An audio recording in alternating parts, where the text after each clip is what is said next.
1987, a groundbreaking survey was conducted in California by the California Network of Mental Health Clients to explore what factors promote or deter well-being of those commonly labeled as mentally ill.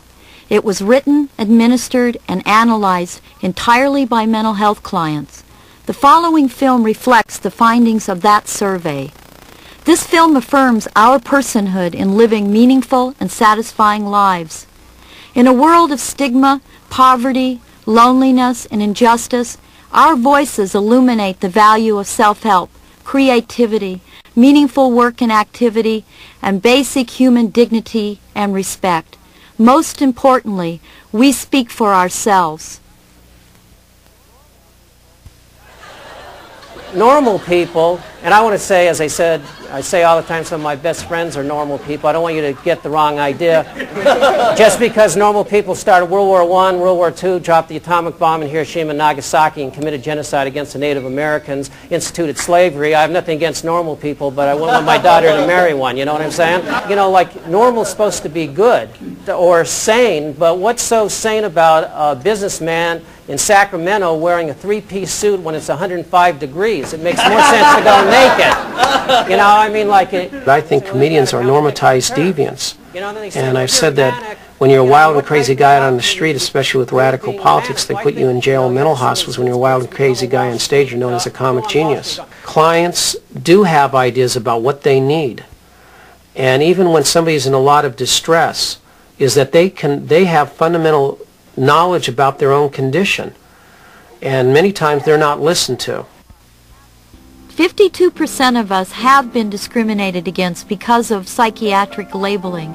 This stigma creates a very real impact on the quality of our lives and our families. We feel lonely or isolated from other people. Just like any oppressed group, stigmatized group in our society that are powerless, whether it's been blacks or women or Chicanos, they're the ones that are more victimized. And yet the dominant ideology is always was showing that black man does this, never white man does this. And it's the same thing with ex-mental patients. We're not any more dangerous. In fact, most studies have shown we're less dangerous.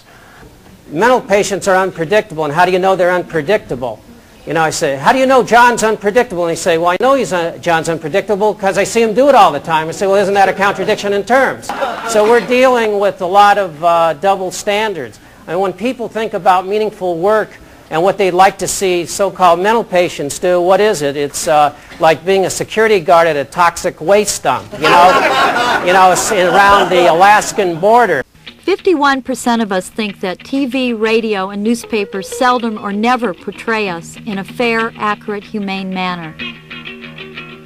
As a group, we are neither dangerous nor unpredictable, yet the media continues to spread this misconception.